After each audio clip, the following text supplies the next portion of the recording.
And here we have someone on the show today. Why don't you introduce yourself? Hey, what's up, guys? I'm Hank Jennings. I'm a friend of Michael's. Yeah. So Hank Jennings here. He actually, from a pretty early age, knew exactly what he wanted to do. So contrary to many of us who are trying to take the less walked path, right? We're trying to do something entrepreneurial. At least a lot of us are. This is someone who found something that he liked at an early age and just stuck to it. So we're gonna tell you guys like all the logistics of the story of how he specifically got into it and everything of the sort. So the first question I'm gonna ask you, Hank, is what do you think of when you think about self-improvement? Like, what comes to mind? I guess just basically like having a plan and taking an honest look at yourself and trying to think of like how can I kind of work on this, and it just takes a lot of commitment. But I think there's a big payoff in the end. I think that's like a really good explanation, and you put it well. Overall, basically, our view of self-improvement is that you're basically delaying gratification to get something better in the end, instead of partaking in instant gratification, doing the stuff that feels good in the moment but won't be good for your future self. A lot of us, as I mentioned at the beginning, don't really know like specifically what we want to do with our lives. We know that certain habits are better than others, but we don't know like the exact path that we want to take. Well, what do you do? Why don't you explain it yourself? So basically, what I like to do, and I make like films, like short videos, short films, with my friends and just anybody I kind of know. That's what I like to do. That's what I'm actually going to college for. That's kind of my passion, and so I wouldn't say I knew what I wanted to do like my entire life.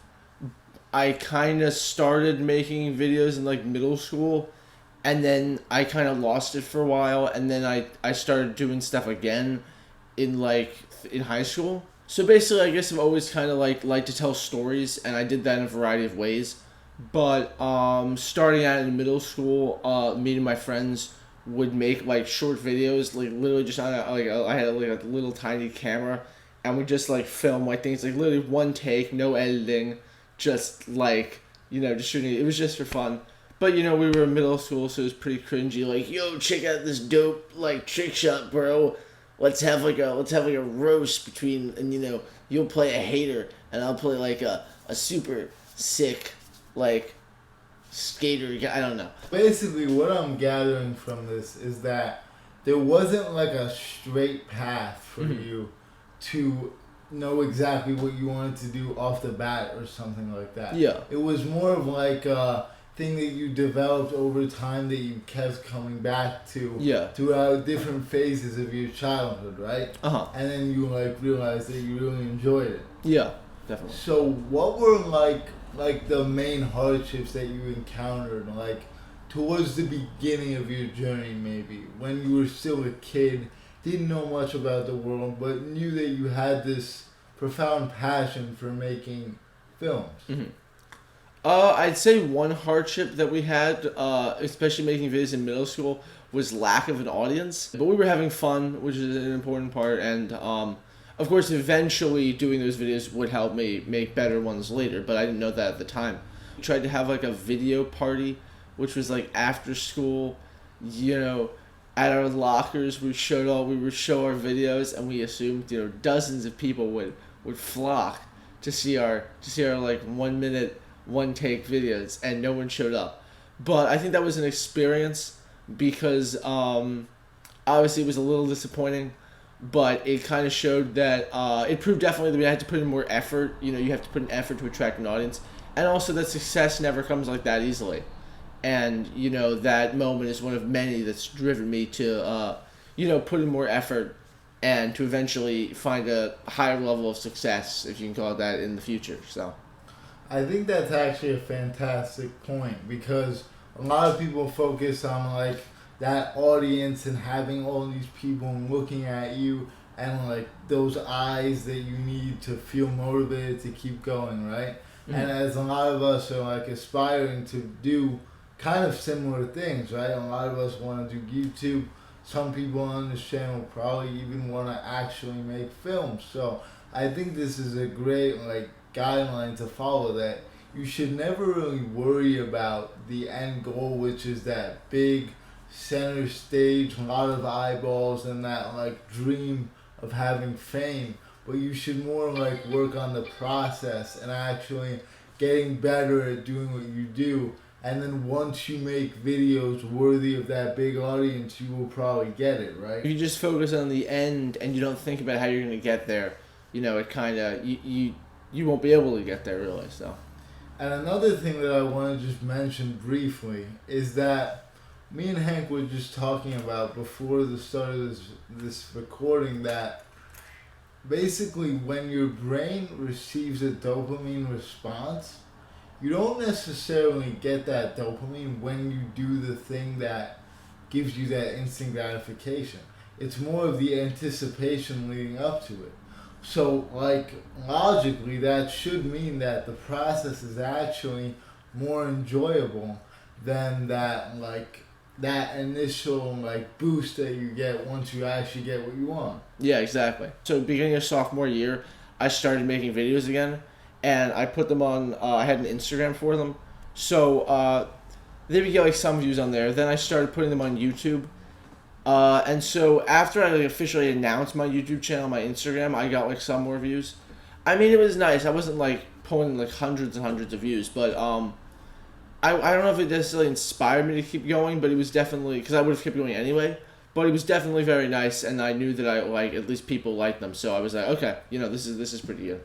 I think that the fact that you would have kept going anyway is what led you to get those views, and just overall not that you didn't care, but you weren't necessarily mentally affected, right? You maintain like an air of stoicism regardless of what happened with the viewers or anything like that, because you were mostly just doing this for yourself. Yeah, I mean, it's always been more to me than just about like getting views. It's just about, it's about just having fun, just making like content that I want to make, because like there's only a limited amount of time in your life that maybe you can just make the stuff that you want to make. So I figure like now is the time I get to do that. So absolutely. So how did you decide that you wanted to make this more than a hobby and actually take it very seriously and pursue it in college? Because most people are not even able to transfer what they're passionate about into what their college career consists. What was the thought process behind all that? So, I mean, even going into this year, I always thought I was going to go to college for, like, history or, like, political science or something, because those are, like, my other interests.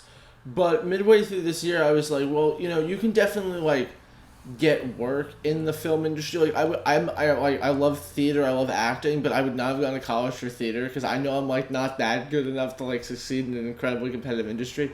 And film is also very competitive, but, I mean, there's definitely, like, jobs you can get, like, even if you're not like a big director or producer, you can do lots of like film editing and things. So like midway through this year, I was like, well, I really like film, and I feel like I could try to pursue this in college and like do more stuff related to it and get better at it as well, because like I've done a lot of my stuff without like high tech equipment or like methods. I'm kind of like self-taught, so I figure like if I can like get like teachings from people who like actually like know like professional techniques, that'll help me as well. But also just like it's just such a variable degree that I can go into like marketing or like advertisements and other things. So Hank here is like very humble. If you look through the videos, there's a lot of videos. I'm pretty sure you have more videos on your channel than I have on mine, and it's been going for a while.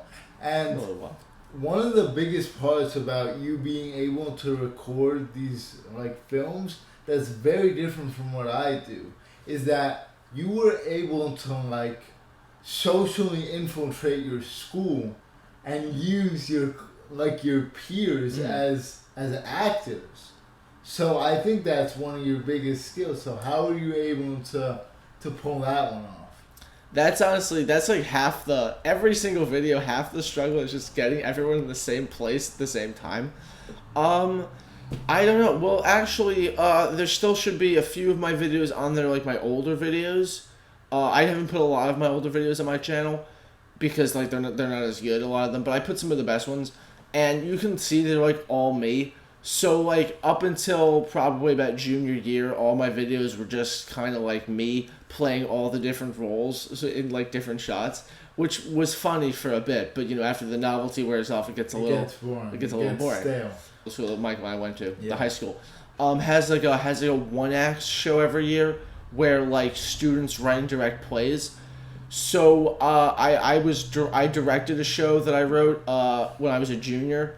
But COVID happened and there were too many people to be on like the stage at one time, so we filmed it as a video like outside with masks on. And actually that's on my channel as well. While filming that, I was like, hey, actually filming videos like a lot of people was pretty cool. So that kind of, because it's pretty nice to not have to like cut like every shot, and it's not just all me, the same person wearing different outfits. So that's probably about where it started, that I started like trying to like get other people to be in my videos. I honestly just like asked my friends, anyone I was friendly with or knew from theater. It kind of depends based on like the video. But the one thing I found is like people I didn't expect to say yes, because I didn't even know them that well, were like, yeah, sure, I'll be in that. And I guess I kind of learned that like it's a lot easier to approach people than you might think. Because there were just so many times when I was like, I'll just ask that person. Like, this is not probably gonna work. Like, actually, for my short film Drug Awareness Assembly, like I was texting all these people, and I was like, I really don't expect that many people to like say yes. And like everybody was like, yeah, I'd be totally interested. So I just think honestly, like I think this is just universally applicable. It's actually a lot easier to approach people than you might expect. And great things can come of it. So I think don't be scared about approaching people if you have like a cool idea.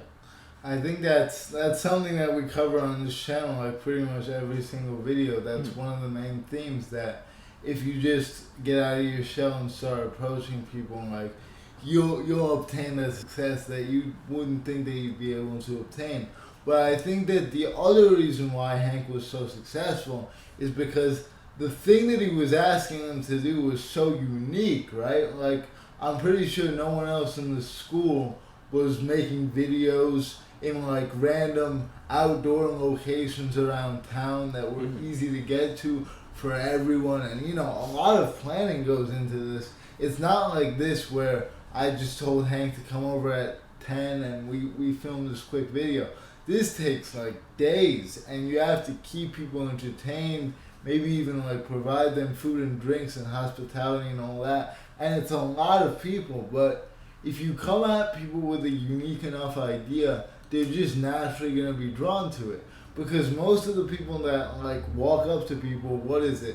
It's either to ask for directions or to get their number. I would say those are like the main two things. But if you come at people with like this intense idea of filming like a video with multiple parts, and you're overall making people feel very important, right? Because they want to be in your video and they feel like they're part of something bigger, and people just love that.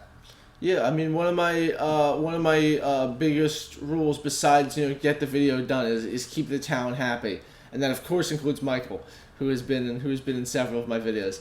But it can be a little bit of a struggle. I remember especially one time on Drug Awareness Assembly where some of the footage got accidentally deleted, and we had to call like some people back to like refilm the stuff. But it actually ended up being super fun. I mean, I was kind of anxious the whole time because I was like, we have to get a lot of stuff done in one day. But no, it was pretty awesome because we got a bunch of people who hadn't been in previous stuff to come in and like play students and stuff. And it was pretty sick. And in the end, I actually wrote my college essay on like that incident. So there you go. Good came out of it. I think that if we keep talking, we're just gonna talk all day. And we don't want like a 2-hour video. So before we end it off, I'm just gonna ask you straight up, like, what's the best advice you would give to the people? I don't know. Actually, I was taking I'm doing like a pre-college like online course, And there was a very interesting discussion yesterday about like what are the benefits and disadvantages of like comparing yourself to others. And there was this guy who's like, it's actually like to be honest, I would say don't constantly be looking at others because you kind of forget about yourself. There was a guy who had an interesting like counterpoint. He was like, it depends like what you're doing. Like if you're in like a competitive field such as film, there's nothing wrong with like looking at others and like seeing what they're doing. And I would say that that's actually a pretty decent point. I'd say kind of combine the two. There's nothing wrong with like looking at others as compares with yourself in order to kind of make self improvement. But I'd say don't obsess over what others and everybody else is doing because really everybody else, we're all young people. We're all trying to fit in. I'd say everybody's kind of trying to look at what other people are doing and like compare themselves to them. But like don't be that person who just like obsesses over everything else and everything that everybody's doing. And because you forget about yourself and you forget about all the cool parts about yourself. And I think that's really important. Yeah, there's definitely a balance to be achieved throughout life and like equilibrium to be acquired. And with that being said, guys, I think this interview went phenomenally.